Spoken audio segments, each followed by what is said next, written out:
I mean, at the end of the day, bollocks to it, because whales write what you could call symphonies if you wanted to all the time. They just don't write them down. They just sing. They're in the choirs all the time. They communicate. They maybe they think that we can't do it and that we're really stupid and that we should stop putting those microphones in the ocean because it's really putting them off. They're singing, you know? Yeah, it got weird, but it was really, really good. Today we're going to be talking to Francis Brewer. Jonah and I are going to listen to Francis as he tells us about how he became a vegan, how philosophy helped him kind of get there. We're going to talk aliens, we're going to talk Socrates, speciesism, whether plants are sentient. Jonah's going to have an existential crisis, and yeah, I hope you enjoy, guys. I should also explain that I keep calling this man Harley. That is because it is his first name, but professionally, Harley goes by the name Francis, which is his middle name. Where I wanted to start, Harley, was I wanted you to tell us who you are and how you got into philosophy. Yeah, so basically I was interested in economics at school. I really loved economics and I wanted to go to university to study economics, but luckily for me, one of my teachers told me that I would have to study a hell of a lot of maths, and I was doing, so it seemed like a poor choice. But he told me to try philosophy, politics and economics, because then I could get the economics, but I could avoid the maths elements of it. I could just focus on economic theory. Yeah, and so that lasted for maybe the first couple of semesters of university. And then I basically thought, well, philosophy is the one. Economics was very limited. There was only so many questions that you could ask. And the questions that I was interested in, I kept being told, oh, no, you don't do that at this level. That comes later, or we don't deal with that in this class, that kind of thing. Whereas in philosophy, it was always treated as, oh, that's quite interesting. Where can we go with that? And it felt it didn't have the limits of the politics or economics, so I thought I'll switch to philosophy, and that's how I got onto philosophy. Nice. Where did you study? Stirling. So that's how you got into philosophy. And what are you doing at the moment? I'm working as a tutor, and I'm occasional journalist. What do you mean by occasional journalist? As in, I'm a freelance journalist, and it's much harder than expected to actually get published. So my publishing rate is, I don't know if you can even describe it as a trickle, but it's happening, but it's not happening very often. Nice. Okay. So you're studying and you're doing occasional journalism. Do you have any plans to like keep going with philosophy at all? Yes, I'd like to go back to university. I'm doing a creative writing and English masters at the Open University, and then after that I intend to go back and do a PhD in philosophy. Nice. Okay, so you have a story for us, and I think of all places we should start with your mother. Yeah, great place to start. That's where it all starts. Right. Yeah, so I think, I don't know what my exact age was now, about 12 or 13 or something, but Mum started getting into healthy eating, and she started cutting down on animal products. And eventually, you know, me and my dad weren't involved in this at all. And I don't have any siblings, so it was just three of us. But yeah, at one point she just stopped. She stopped eating anything that came from an animal. And for quite a few years, she would make me and my dad a dinner for ourselves, and she'd make her own dinner. Right, so she'd make us a meat or a dairy, and she would make herself, or a fish, and she'd make herself a vegan meal. And yeah, I thought she was insane. I thought she was absolutely crazy. I thought this is like completely beyond the pale. Yeah, and relentlessly, just, you know, I'm sure if anybody's listened is a vegan, you'll have the thing happen to you.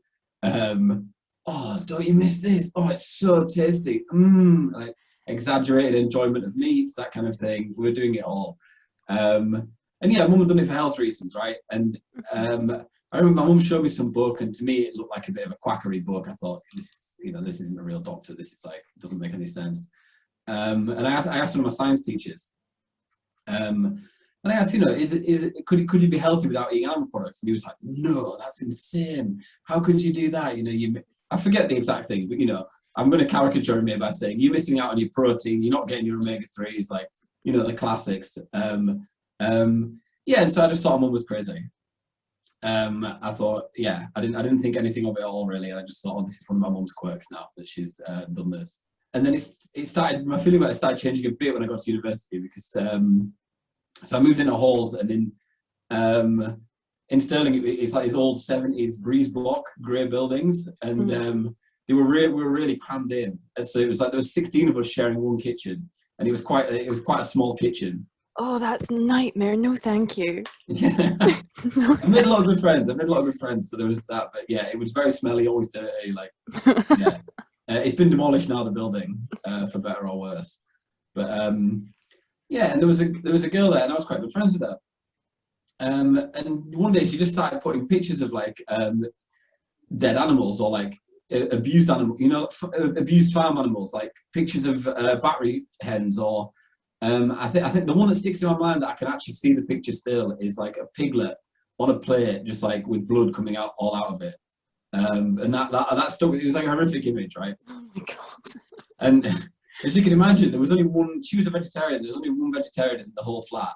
So you can imagine it didn't cause a good reaction, right? It's actually quite a bad reaction, and. But for some reason it stuck with me, and I thought it was kind of funny. I thought it was funny that someone would do this because it was causing all this uproar. And I thought, wow, that's quite what a funny. Yeah, I just thought it was a bit of comedy bit. I don't know why. But like, luckily or unluckily for my meat eating, we were also studying in philosophy at the time when this was happening. We started to talk a little bit about consequentialism.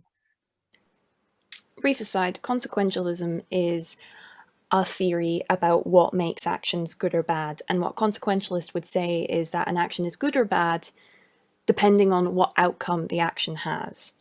If you cause harm, it was a bad action. If you benefit someone, it was a good action. It doesn't matter whether you intended an action to be harmful or helpful. What matters is whether the action was harmful or helpful. It's a very, very simple theory, but it runs into lots of problems, and it's really interesting, and that's why you get taught it in philosophy all over the place, all the time. Also, there's a lot of different denominations or kind of brands of consequentialism. One of the most famous consequentialists is Peter Singer, and we're going to talk about Peter Singer quite a lot. I don't know what brand of consequentialist he is at the moment. He's written many, many papers that get argued about a lot, and you should read them. And I can't remember the Peter Singer paper, but we started to read some kind of Peter Singer paper, it wasn't the one where it talks about intelligence and levels of intelligence. It was one about a harm reduction argument that right. he was like, we don't need it to survive. And, I knew that from my mum and this vegetarian girl. My mum had been vegetarian at this point for what, 5 or 6 years. So I knew it was possible now. Like, I knew my science teacher was wrong to a certain extent because my mum hadn't died. She hadn't had a protein deficiency. Nothing had gone wrong. She was actually seeming quite healthy. Mm-hmm. And so we read the Peter Singer, and it was, you can live without it, but it's also causing harm. And I agreed with that. I thought, it is causing harm. These animals are suffering. But I thought, but you're not getting everything you need. And, there's a hierarchy. We're better than animals. Like, animals don't really feel like we do. And surely we've got a right to do this, like we've always done it, like that kind of thing.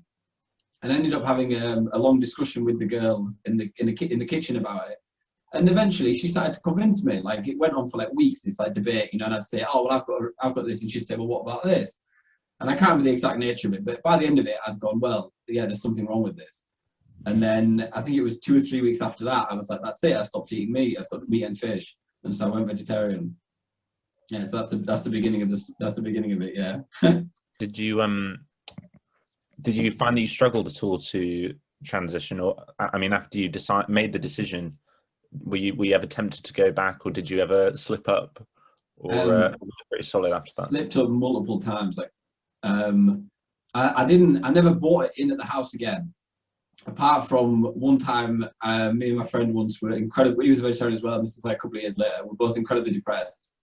And we had a thing that we called the meat week, as like an excuse to eat meat to make us feel better. And it didn't make us feel better, but yeah. And there was, apart from that time, and then the occasional McDonald's when I was drunk, I think it was pretty much 100%. Maybe one meal in a couple of hundred, like, or once or twice a year sort of thing. Mm-hmm. Yeah. So you really went whole ham for it. Yeah, exactly. Whole ham, but with Right. So how did your Yeah, I mum think. feel? Like you coming back and going, Um, Mother, I'm a vegetarian now. well, literally, what mum started saying, she's like, I said that. She's like, I said that'd happen. I said, and now you're on the path. I tell you, you're going to be vegan. You'll end up vegan by the end of this. And I was like, oh, you're insane. Again, because I was like, I didn't read any, I hadn't heard any, because Peter Singer wasn't, or at least in the papers that we were reading then, he wasn't arguing for veganism. And the way that I saw it is that you have to kill the animal to eat the meat, right?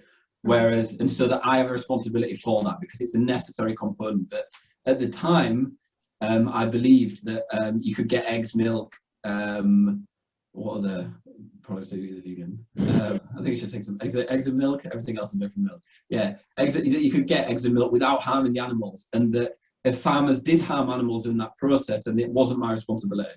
And so I sort of had this.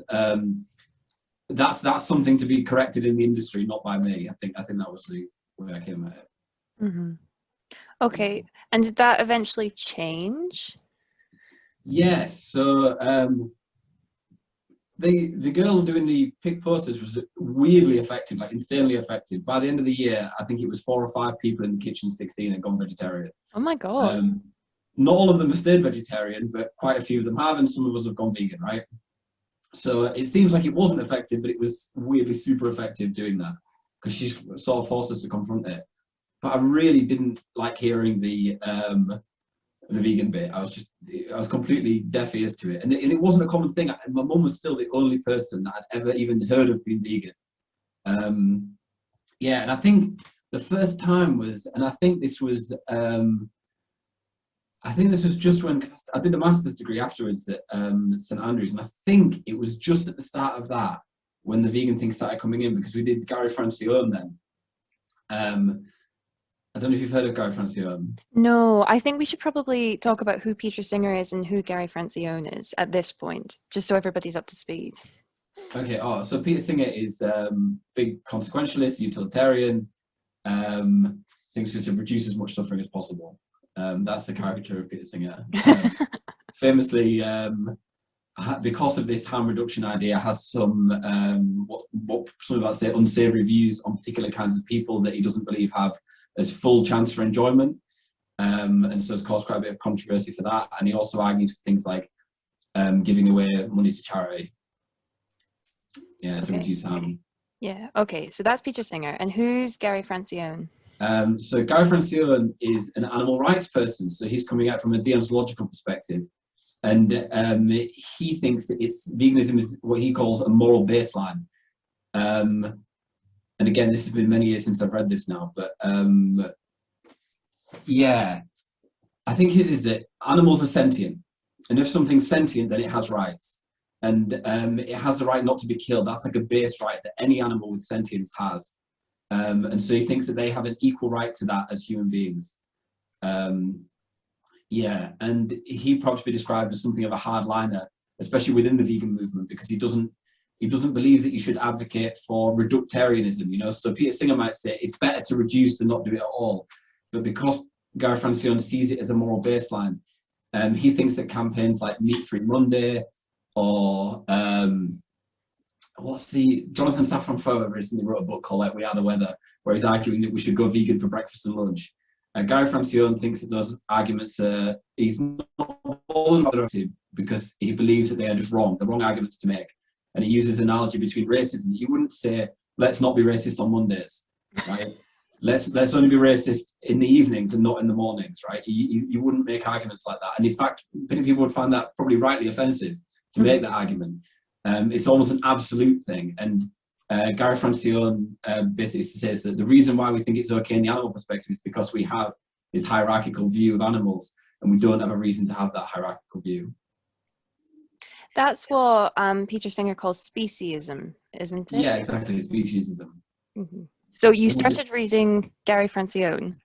So I started reading Gary Francione, and also there I met vegans. I started meeting more vegans, and it was becoming more of a thing. It still wasn't like it is today, where it's like super popular, but it was more of an idea that was there. It wasn't something I could just ignore anymore. It was becoming more of a thing. And it was something that the debates we were having. We actually had a video call with Gary Francione about veganism, and he didn't convince anyone in the class because he was very firebrand, and he wasn't really interested in your beliefs, and he laughed at people's opinions, and his arguments were good. I thought his arguments were good, but he was very dismissive of people that disagreed with him.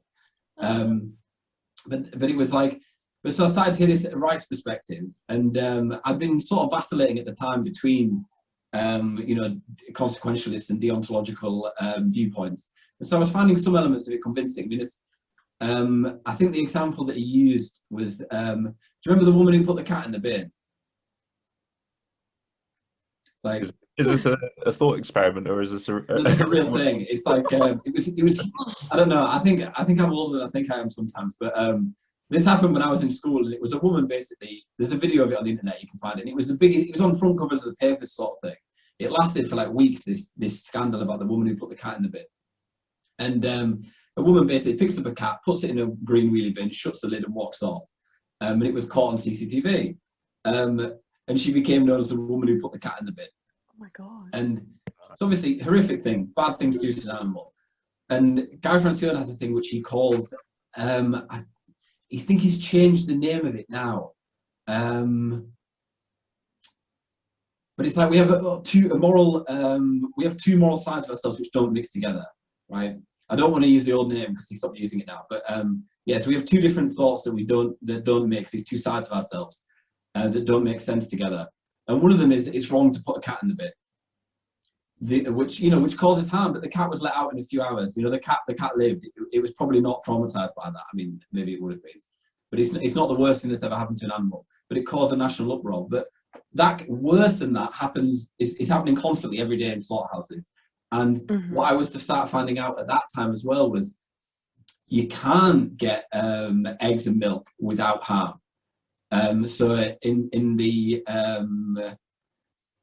egg industry, male chicks are ground alive on the first day that they're born. They get sexed, they find out whether it's male or female, and because male ones can't be used for meat because they're not the right breed for that, they won't make enough money. They just put them in a grinder, and they're alive, not sedated or anything, just get put through a grinder.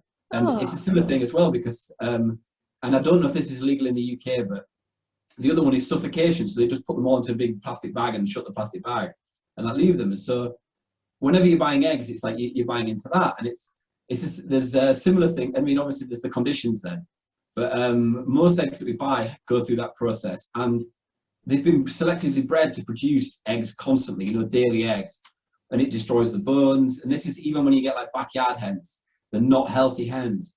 It's depleting the bones of nutrients all the time because they're just having an unnaturally large amount of eggs, like far more than they create, the wild version would create. And then there's a similar thing is happening in the milk industry. So again, male calves are not important to the dairy industry. They can't be raised for meat again because they're not the right breeds. They won't make enough money, so they usually get killed as well.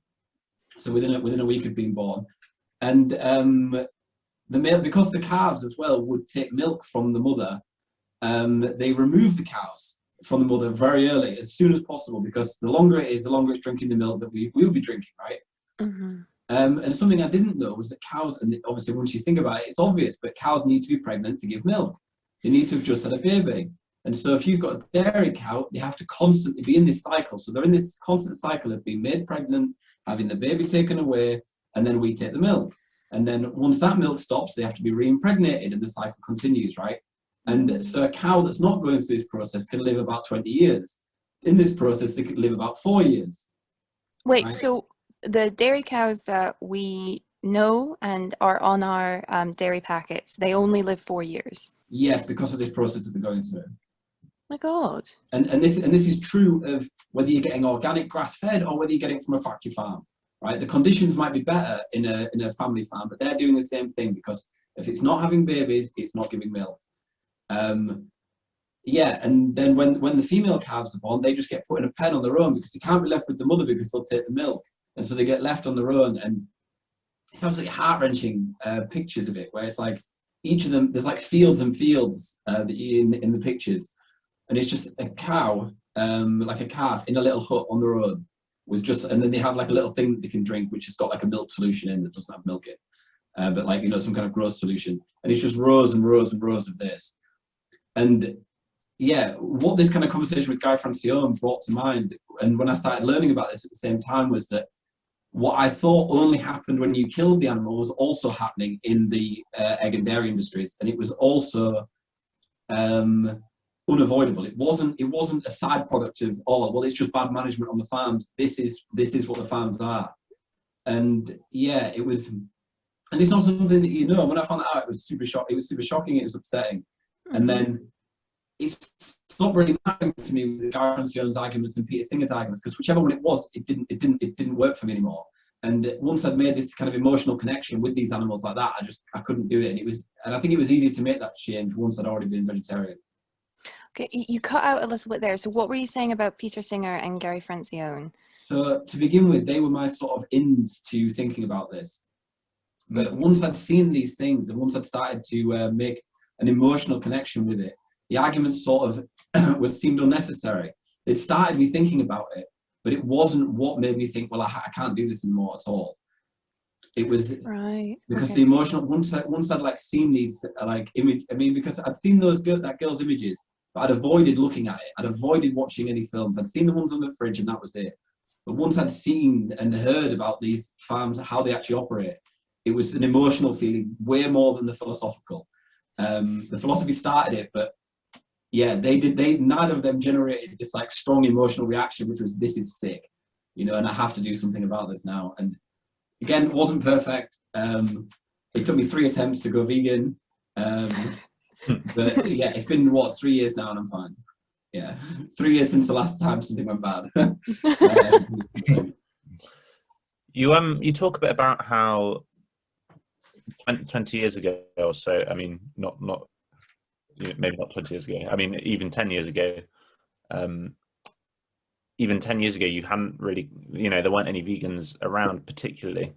And it's only in the past maybe 5 years or so, in my own experience anyway, that I've started coming across vegans. And it sounds like you've had the same experience too. So do you feel like, you know, what do you think has caused that change in society, where that's a really that population is growing at a really rapid speed now? And do you think that's more of an emotional thing, or do you think people have come across rational philosophical arguments in people like Peter Singer? I think it's a convergence of 3 things. So the first one obviously is the ethical side, right? But the ethical arguments have been made in the UK at least since Henry Salt, who Peter Singer loves to quote, and he's like a relatively unknown Victorian philosopher, and you know, he's one of the ones you can only get on like an Amazon printed book that's like really badly spaced and it runs into the margin sort of thing. So you don't get a book like that. You can't. Yeah. There's not a Penguin Classics version of it, but so in the UK at least, this kind of idea goes back at least as far as that, and probably there's people that have done it. But that doesn't explain why we've had this sort of shift at the moment. But I think that it's been that plus the health side, because the health side is becoming more common. And then finally, I think this might be the most important that's making it happen now rather than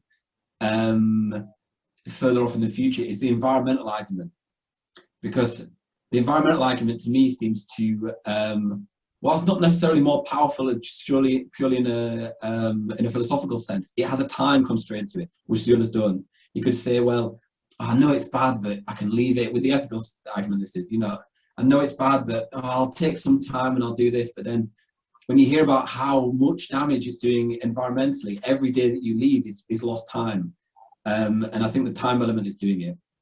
And perhaps as well, the fact that there's more people being vegan and vegetarian is becoming more common, it's more socially acceptable. I mean, when I first went vegetarian, I came home from university, and me and some of my friends from school, we all had a big dinner together. And yeah, every single person around there bought a mixed grill, right? To show me that like, this is ridiculous. And they were all eating it and, you know, laughing and going, oh, it's so tasty, I love it so much. And one of my friends like had it, I mean, I'd never even seen meat sweats before this point. My friend ate so much to prove to me that veganism or vegetarianism was stupid. that he made himself sick. Basically, he was just dripping sweat from all the meat he'd been eating, and like, he couldn't get home, and he was just like moaning. You know, that's the kind of social response that I got for ages whenever I went home. At university was different, but at home I always got, and at Christmas, like, oh, go on, Alec, oh, it won't hurt you, have a bit of that. Oh, come on, it's not that. Like that kind of stuff. Whereas now it's sort of shifting to the opposite, where, you know, in certain groups of friends that I'm in, when people are eating meat, they feel like they have, you know, if they order meat when you're at a restaurant, they feel like they have to justify it and say, oh yeah, I know it's bad, but I'm really thinking that I'm probably going to be shifting soon, or things like that. And I think those are the reasons why it's kicking off and getting faster as it goes on. Yeah, but why it really started, I don't know. I don't know the social thing that's happened, which meant that it kicked off in a bigger way recently than it ever has. Do you think maybe it's social media? I mean, when I feel like in the 80s, you needed to print massive photos of, like your friend did, and put them on walls and show people how bad the conditions are. But because everything is so much easier to see and to read, and you can connect with other people that are vegan or vegetarian or worried about the implications of eating meat, that it's a much faster, vegan and vegetarianism is making much faster progress than it was, maybe. I mean, yes, that's probably true. It's probably got a large part to do with it. And I mean, the internet was where I found out all the information. Mm-hmm. I didn't need, you know, when somebody told me that this is what happens on a dairy farm, I just went on YouTube and put in dairy farm exposed, or I can't remember the exact search, but, you know, some kind of dairy farm exposed or male cows being taken away, and suddenly there's 100 videos I can watch that show me that process. Once you get onto this kind of thing and you start to make the connection between just how bad the animal industry is, you know, it's one of the leading causes of climate change. It's one of the leading causes of most of the major illnesses we have, like heart disease. Yeah, and obviously the animals, like the scale of the animals. I mean, a lot of people, once they see that, are driven to take action. And what action could you take before? I mean, hand out some flyers in the street and 10, 20 people will see it. But on social media, you can create a website or a page on Facebook that thousands of people will see every day. You know, if there's some kind of, if you make viral content, millions of people could see it. And I think the message is much easier to get out. And I think it's one of the things that I think once people see it, it's very hard to ignore. It's not, I don't think this is like a morally ambiguous case where lots of people look at the same evidence and think, we're all going to come to very different conclusions here. I think that almost everyone that I've met, if they see what happens to the animals, they feel it. I don't like this. I want this to stop. Mm-hmm. Yeah. Something I've been thinking about recently is this new technology where people are making these real meat burgers, but they're kind of grown in a vat or something. So they get a few cells from a cow, and then they can just make as many burgers as they want. And at the moment, it sounds like they're disgusting and they taste awful. But it seems like it's possible that in maybe 10 or 20 years, people might be able to just, you know, eat burgers that taste exactly like the real thing, but that there's no animal harm involved in it except from the original animal, you know, that the cells were taken from, and even that's going to be minimal, and you know, it might be, it's going to be quite a long time in the past as well.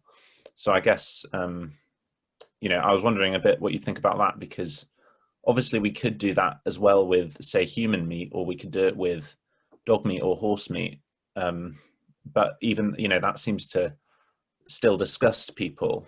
And I guess the question is there something that's actually inherently wrong about eating animal meat, or is it just the harm that's associated with it?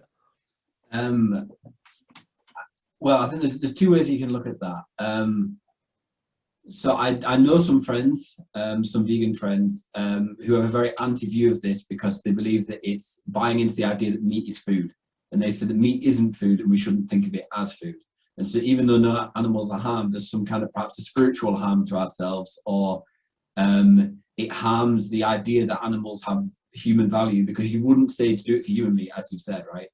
And so they say that it harms the progress of ending hierarchy between human animals, to say that we can eat analogues of their meat, or it is actually meat, but it hasn't hurt any animals in the process, right? The other side is, yeah, it reduces suffering. It's probably better like that.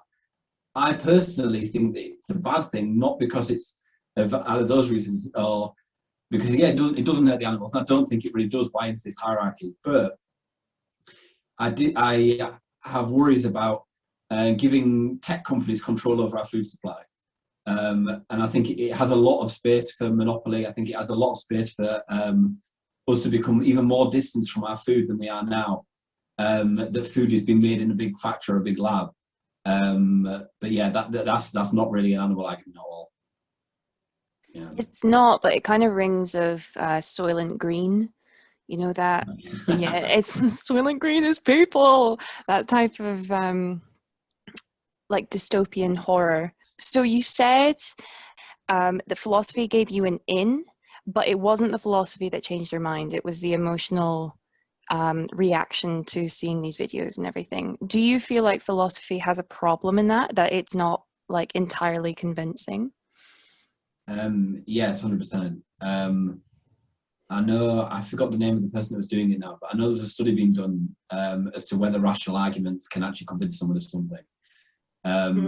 And it's a competition for philosophers. I don't know. The outcome of previous ones was that it doesn't convince people. But the task was to create a convincing, purely rational argument with no thought experiment, no description of something happening, just like purely rational, and convince someone of an opinion, of a new opinion. And I think it doesn't work, right? I think there's very, very few cases in which it does. And the cases when it does work, I think we have to distinguish between knowing something to be true and feeling something to be true. And I think philosophy is very good at allowing you to know something is true. So when, I'll take the Peter Singer argument to keep on the Peter Singer thread. So Peter Singer argues that, I'll give the full example. So you're walking past a pool, there's a child drowning in the pool, but in order to save the child, you're going to ruin your new shoes, and your shoes cost £200. Should you jump in? Should you save the child, right? Everyone says, yeah, your shoes are not important, the child is important, you need to jump in. Right. But in today's world, you could save a life for £3 with a mosquito net. I think that's the example that he gives. So when you go to buy a coffee and it's £3, you could give that money to charity, right? And so why does it work in that case and not the other case? And I found that convincing. I found that yes, I should be giving more money to charity than I am doing. And my £3 spent on coffee is wasted, and I should give it, because if £3 genuinely can save a life, it seems frivolous of me to buy a coffee. And so I believe I know that to be true, right? If there's such a thing as moral knowledge, I believe I know that to be true.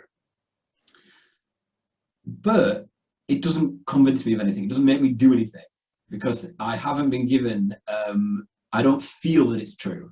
When I buy a coffee, I don't feel anything.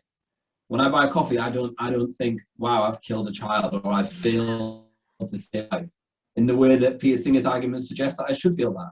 And I know that I'm not alone in doing that. And I think this is one of the things that philosophy, at least moral philosophy, comes up against. Because, I mean, what does it feel like to believe a metaphysical truth? Is there a feeling of believing, or like a mathematical truth, that 2 + 2 = 4? Is there a feeling that you need to feel that's true? You don't need to change your behavior if 2 + 2 = 4 rather than 5. But with moral questions, it seems that there's this gap between what we know and what we're motivated to do.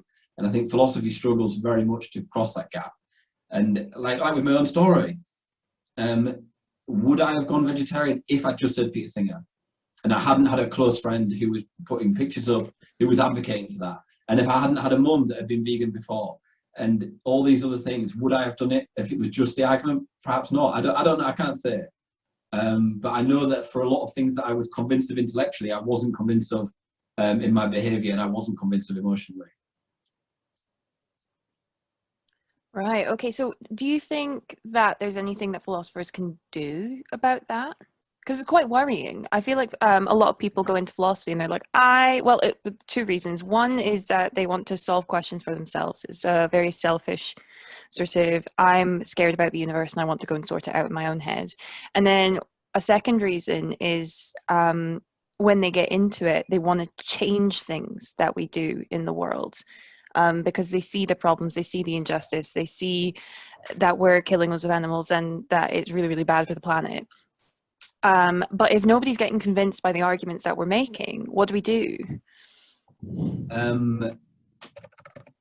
Yeah, so, right. That's a very different question, right? I don't really know what the best way to do it is. I think that it's just an inherent lack in philosophy. I mean, so after I finished doing philosophy, I was a vegan. I was very, very concerned about the environment. And I thought, well, I'm going to start doing as much activism as I can. I'm going to try and put these things into practice. And I joined a place called the Climate 2050 Group, or the 2050 Climate Group. And, it's a super, they're basically arguing we need to go net zero by 2050, but no systemic change to get there, basically. That was what their point was. And, we had these talks and conferences and that, and I felt, and I asked some philosophical questions, but nobody seemed to care. Whenever I brought in philosophy into it, it just didn't do anything. If anything, it turned people off what I was saying, and things that would have perhaps gone down well in a philosophy seminar went down far worse than the emotional appeal or the good rhetoric of someone else who was talking about something. And I started to feel that there was definitely a lack of the ability to use it. And I ended up setting up a group with a friend called the Free Vegan Cookout, which was basically to give out free vegan food and talk to people about veganism while they're eating vegan food. And again, I found, because I must have had 1,000 of these conversations with people in the street. And giving a purely philosophical argument did almost nothing. Some people were convinced by that. Some people were convinced by that. But we built it into the thing we were doing, that it wasn't just about an intellectual discussion. It was about the taste of the food. If people didn't like the food, that was it. They didn't do it. They didn't want to talk about it. The food tastes rubbish, and sometimes the food did taste rubbish. I'm not that good a cook, and people had it, and they were like, "This is rubbish. This is as bad as I thought vegan food was." And I was like, "Well, no matter what argument I give you, it's gone." Yeah, but people being there, being friendly, trying to make jokes with people. We met some people that were doing this. There was I've forgotten his name now, but he used to work as a salesman, and he'd now gone into this kind of vegan work where just trying to talk to strangers about veganism. And he told us lots of techniques that he learned from sales, of standing next to people, making sure that you ask them questions. It's all about them. You're not giving them information. Allow them to come to it. And this is almost it's strange, because this is where I came back to philosophy, was meeting these people, is that they use Socratic questioning. And they believed that Socratic questioning was the best way to do it, and which I thought was kind of funny, because the first Socratic questioner was killed for doing Socratic questioning. So the idea that this was the best way to convince people of something, I thought was a bit funny. But when you matched it with other things, it seemed to work. Can I just hold you there? Sorry, what is Socratic questioning? Basically, you don't have a viewpoint. You just ask people questions, and they come to the view on their own.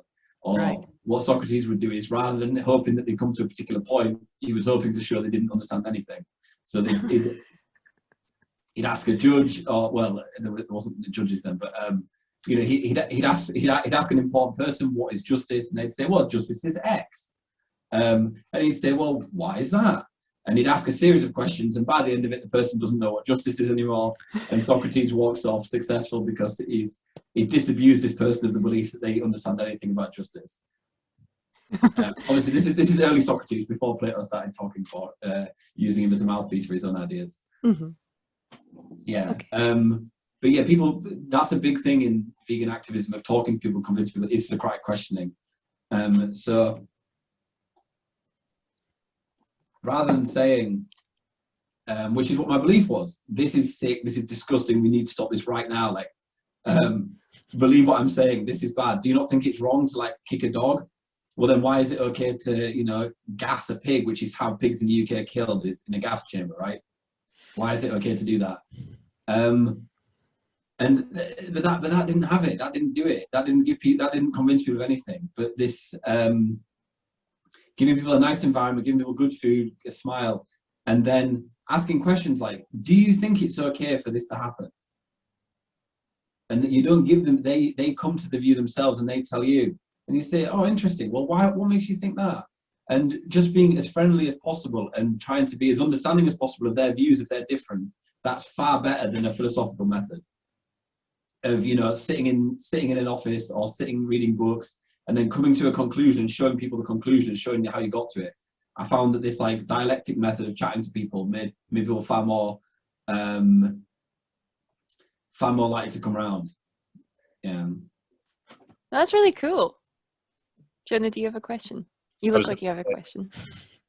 Well, it is really cool, but it's also a bit scary because obviously, as philosophers, you know, we want it to be useful, or we want it, you know, we want rationality to be a useful form of doing things. Do you know what I'm getting at? I feel like you're kind of hedging at, have we been going the wrong way? Are we doing the wrong thing? And like, if the Socratic method is much better, then what do we do with our philosophy offices? And should we keep writing philosophy? And should we keep trying to rationalize our emotions almost? So I think part of it would have to be accepting that we're only partly rational, and that the vast bulk of our person is non-rational. And that's something that philosophy misses, really. I mean, I think that philosophy is very commendable for the clarity and the rigor that it puts ideas through. And I think that's what's important about philosophy in a philosophy classroom, is that you can go there with an idea, and if you not that you want to convince people of it, but you want to discover, is this true? Does this hold up to scrutiny? Philosophy is a brilliant tool for that. But if you want to spread it to the world, philosophy is not as useful, I don't think. And I think we spoke about last time we were chatting that Jonathan Haidt, who's an American moral psychologist, and he uses an analogy, because he loves philosophy, by the way. He thinks philosophy is amazing. He thinks philosophy should be a model for other disciplines because of how much institutionalized disagreement we have, and how willing we are to sort of challenge like accepted beliefs within it. But he describes the moral being as being like an elephant and rider, and that rationality is the rider and the elephant is the emotions, and the emotions are guiding the show most of the time, and all the rational mind does is justify where we've gone. So to take, let's say that and people do this, you know, this is, I mean, we can get real narrative examples of this, like that you see something wrong. It's a really common thing in books about veganism, where people talk about how they became vegan. And Tom Reagan calls this a Damascus Moment, where you see something and like, I forgot what the name is before it becomes the same, but anyway, you're on the way to Damascus and you realize, oh, Jesus is Lord. And it just happens like a flash. And suddenly then you've got this thing to justify, like, how did I get here?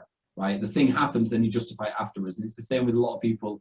You see a pig being killed, or you see a calf being taken away from the mother, and you think this is wrong, and then you justify it. Then you come up with reasons. Well, how does this fit in with my other beliefs, right? And so Jonathan Haidt is arguing that most of the time we do morality, it's like that. Most of our moral thinking is like that, but rarely, every now and then, the rational mind can take control of the emotions and can guide it in a new way.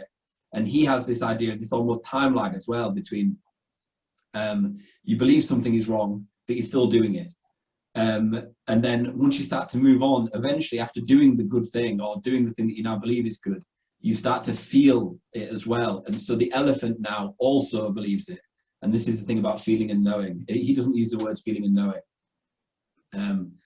But yeah, so philosophy, I think, has a more limited role, although a very important role, but it's a very bad thing for spreading ideas.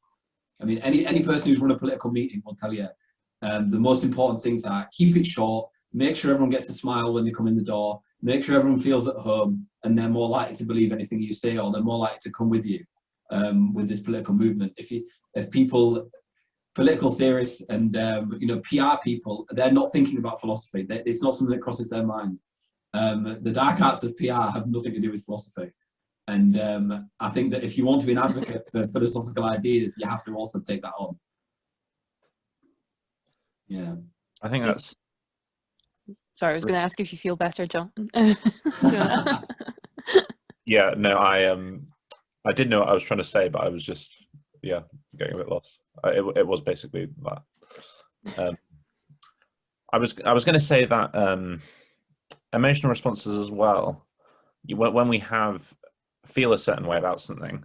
So our kind of emotional values, even if our moral values aren't necessarily rational, that we usually have that kind of emotional or value-based response to facts. So like when you looking at these pictures on the fridge, that's not just because that response isn't kind of clearly rational, it doesn't mean it's irrational.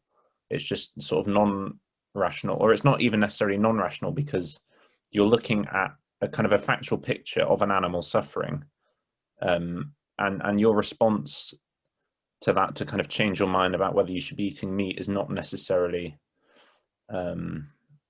that's not necessarily an irrational response. I guess the problem is when you're changing your mind based on lines of reasoning that are positively irrational or maybe fallacious.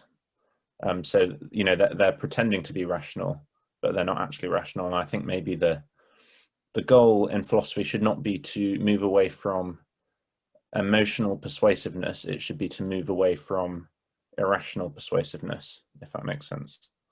Does that make sense? Yeah. I'm just trying to think of the feeling and the experience of going through a process like that. I mean, I think you're probably right to say that it's not necessarily irrational to see something despicable and then to react to it. But I do think that like you say, it's not rational. And I mean, I'm sure have you ever been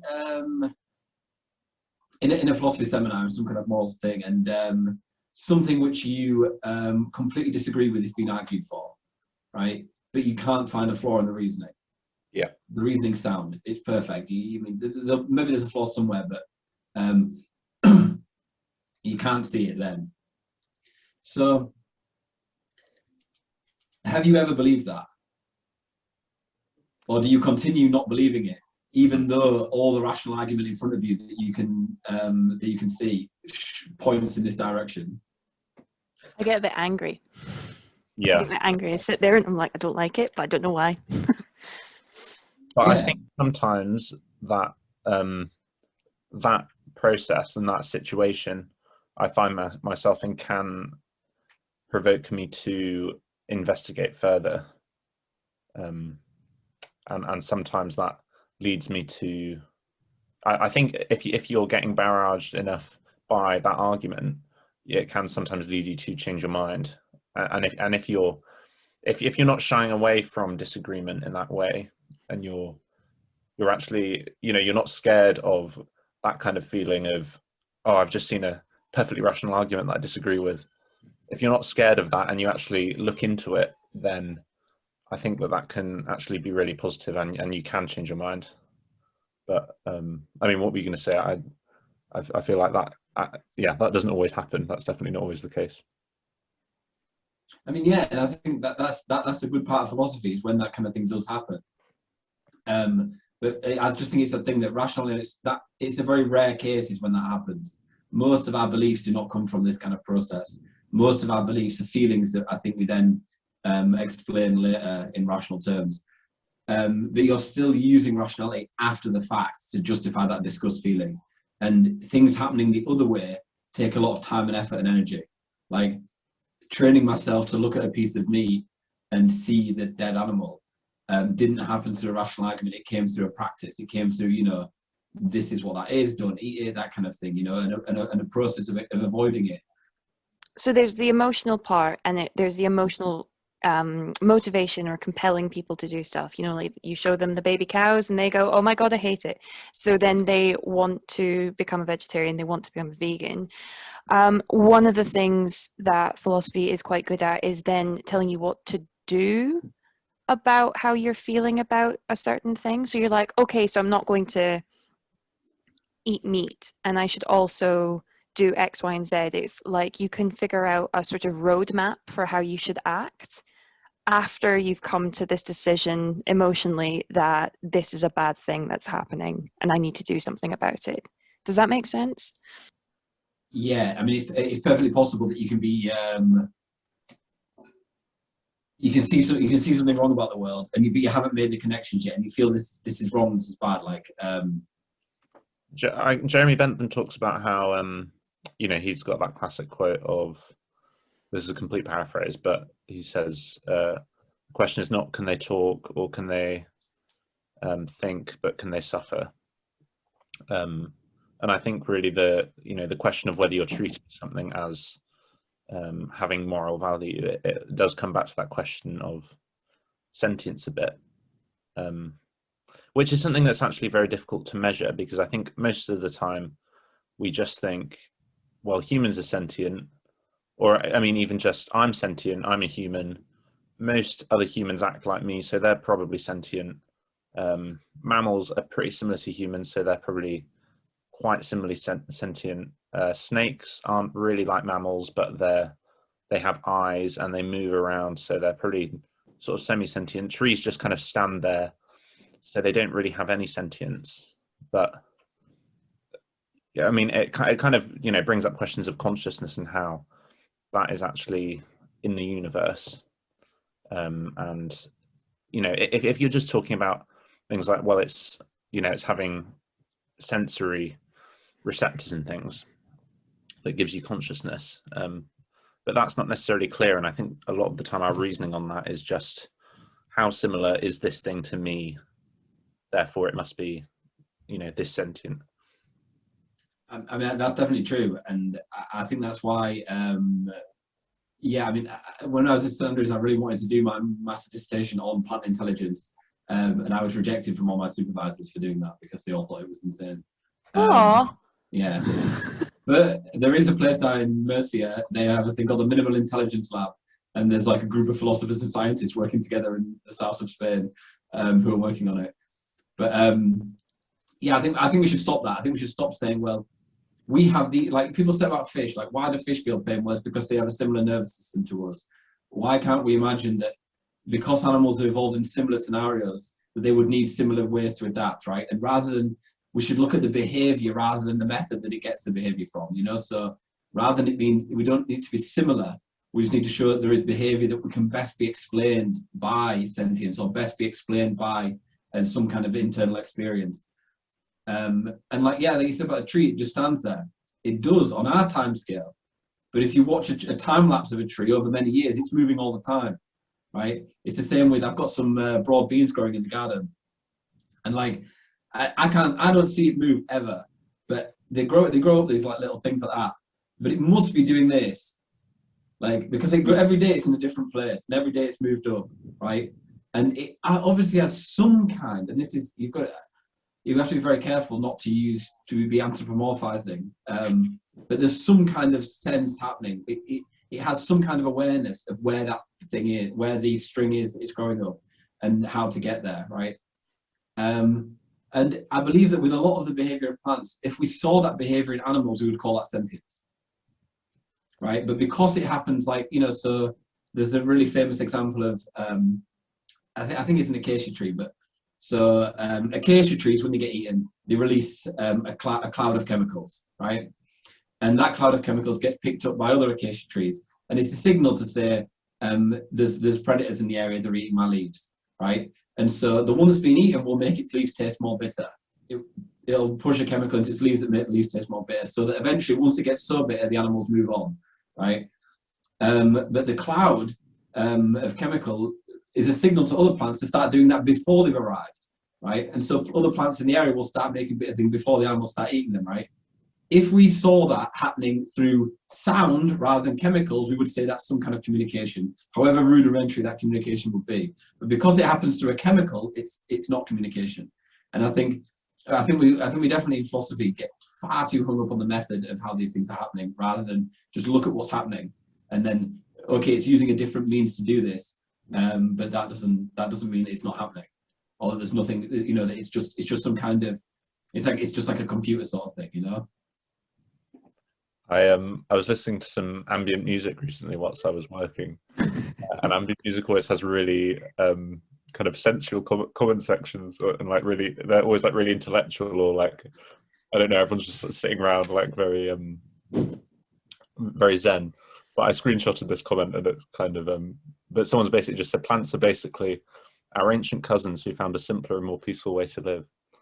And I think that just kind of really relates to what you're saying, like, you know, just because they're unlike humans, we kind of assume that, you know, that there's something completely unintelligent. But I mean, when you see time lapses of plants, I mean, over just a day, they're moving like animals in many ways a lot of the time. I just think that's really interesting. But yeah, also, we've already converted Arianna to veganism, so she might just be eating rocks and water, but just grinding them up. No, I don't know if plants have moral value in the way that animals do. I think for me, animals is such a clear case.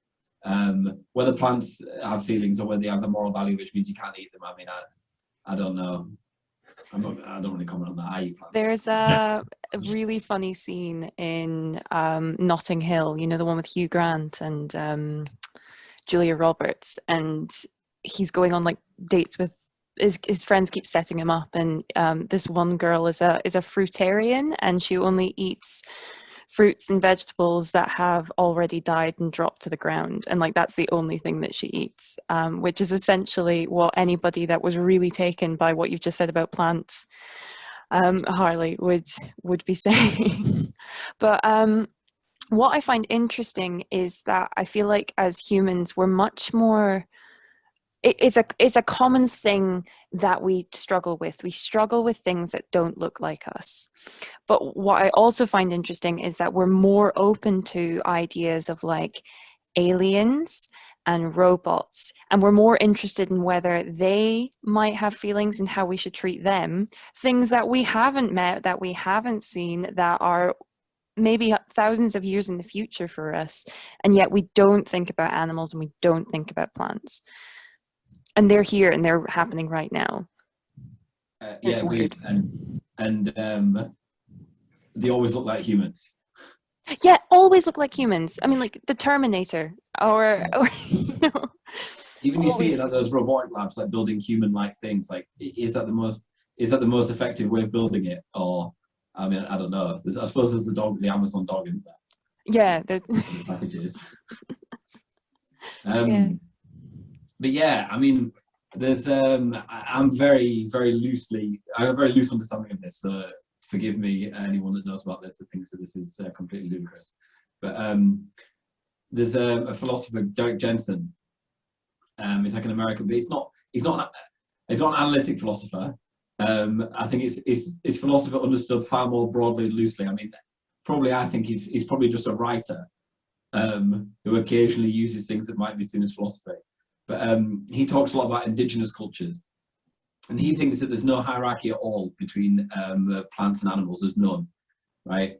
But he thinks that you can eat plants, and he thinks that you can eat animals, right? Provided that you're in a relationship with those plants and animals. So it's okay to take salmon from a river, because he lives in the northwest of America, so there's like a salmon in the river nearby. It's okay to eat that salmon if you're willing to die to protect that salmon, right? If you're willing to protect that salmon run from the dam that was built there, or you're okay to chop down a tree and use the wood, even if the tree is equal value to you, because as long as you're willing to protect the forest from something and play a part in maintaining that forest for the future, which I think is quite interesting. I mean, I don't think it really applies to like veganism in the West, like, or living in a city where there's no possible chance of having a relationship with any of the animals, you know. But I think that's the way that other groups in history have sort of got around this, having a non-hierarchical way of saying that yes, you can eat them, but it comes with sort of things that you have to do in exchange. You're not just able to take it; you have to give back. It's kind of have you seen Captain Fantastic? Yeah. Yeah, it's very. I've seen it in other films. I feel like I have this image of a cartoon where they kill an animal and they say thank you. But maybe that's Captain Fantastic. I think it's Captain Fantastic. But the idea that you have a moral duty to the things that you survive off of, it's much more symbiotic in that way.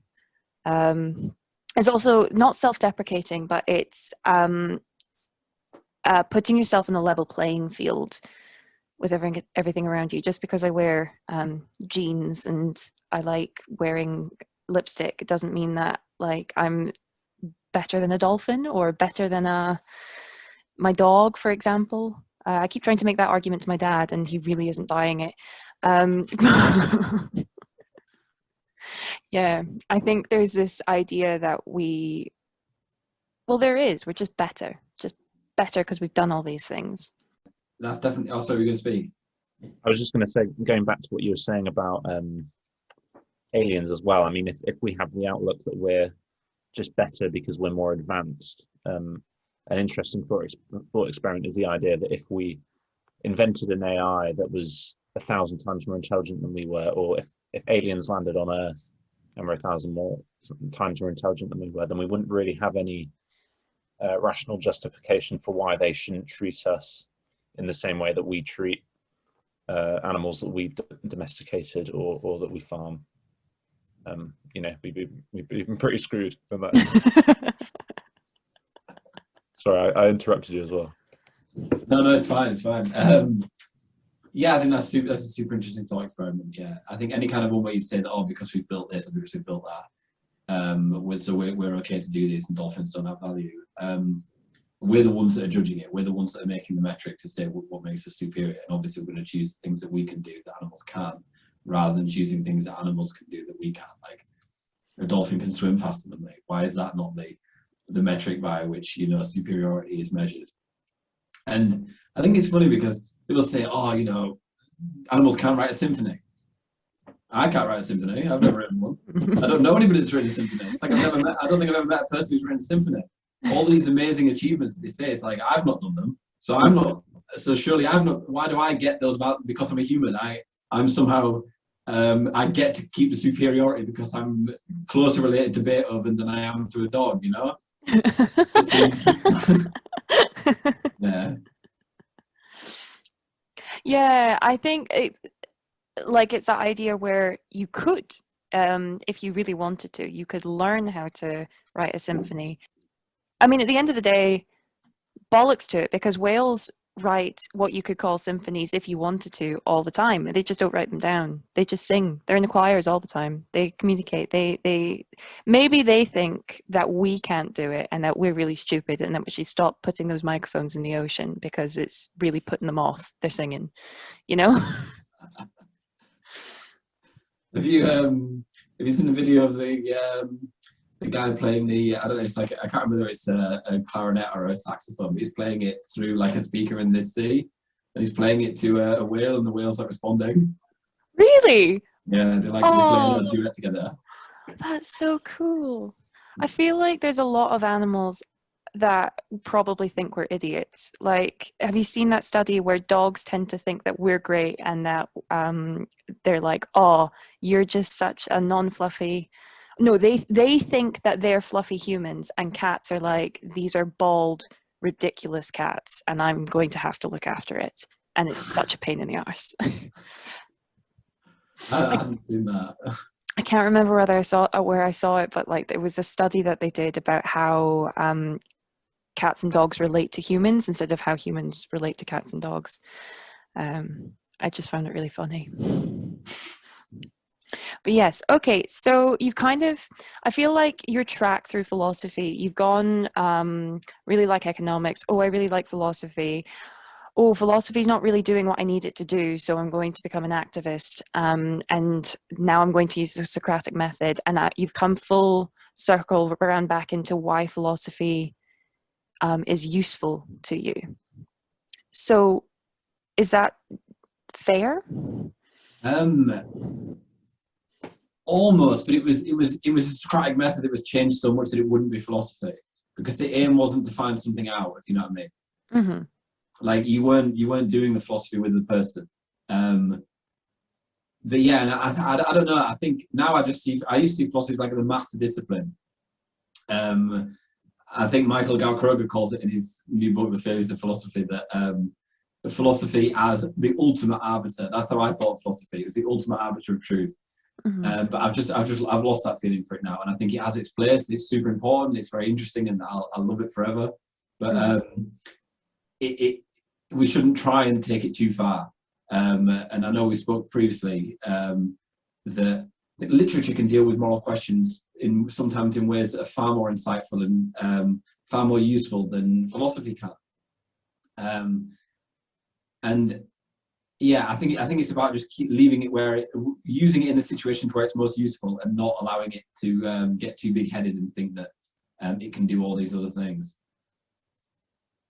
Yeah, Cool. I'm not saying most philosophers are doing. A lot of philosophers are very, very humble about the limitations of philosophy. I'm not saying that philosophers are doing that.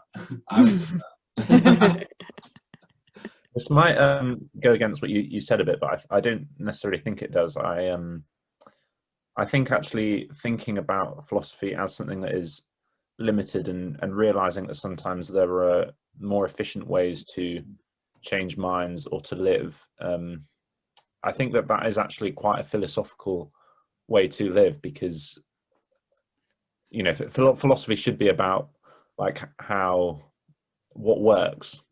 That's what it should be about, and it should be about what is the best way to live. And if we're saying philosophy doesn't always work and it's not always the best way to do life, that is almost kind of a philosophical way to. I don't know. I think I'm maybe a bit biased, but I do feel like philosophy is kind of always inherent in parts of life that you don't necessarily think it is. I mean, what you're saying about literature, often literature is really convincing, and even if it's not plainly rational, it's still kind of got a deeply philosophical kind of. Fundamentally, it's very deeply philosophical. Yeah, I think that's. Yeah, I think I was being a bit too vague. Analytic philosophy. That's what I'm talking about, basically. The philosophy that I learned at university, which was never about how to live. It was moral questions were there, but it was purely an intellectual pursuit. It wasn't. It was fun puzzles and problems to solve, and interesting and even important problems and puzzles to solve. But it didn't. I think it would be a broader understanding of philosophy than what I was giving to say that. But I agree with what you're saying. Yeah, that a lot of literature is heavily influenced by philosophy, and a lot of other disciplines are heavily influenced by philosophy as well. So I've become a vegan. I've decided right now. Jonah had an existential crisis about philosophy and has now solved it. And Harley has managed to do all of this in an hour and 20 minutes. Brilliant, thank you very much. Yeah, well done. Yeah, is there anything that you would like to close out the show with? That sounded so cheesy. I'm never doing that again. Yeah, I've got an idea really. Yeah, I don't know, if you think veganism is something that you're interested in, or you care about animals, or you care about the environment, have a look into it, and just do some research on it. But don't just look at the ethical arguments, and don't just look at horrible footage, and don't just look at environmental things. Look at all of them and see the whole picture and see how it fits together, and then decide for yourself what you think you should do. Cool. Okay, thank you so much, Harley. This has been a wild ride. Right, brilliant. Thanks for having me on. Yeah, no problem. I'm gonna stop the recording now. If you liked this episode, share it with your friends. If you hated it, share it with your enemies. Tune in next week. We're going to be talking to Patrick Kalinescu about how philosophy's helped him through living his life with quite a severe physical disability, and his story is really worth listening to. You can find more of our content on Facebook, on Twitter, on Instagram. No idea about the TikTok. A huge thank you to Jonah for his incredibly intelligent questions and his patience. I've been Arianna, and you've been gorgeous.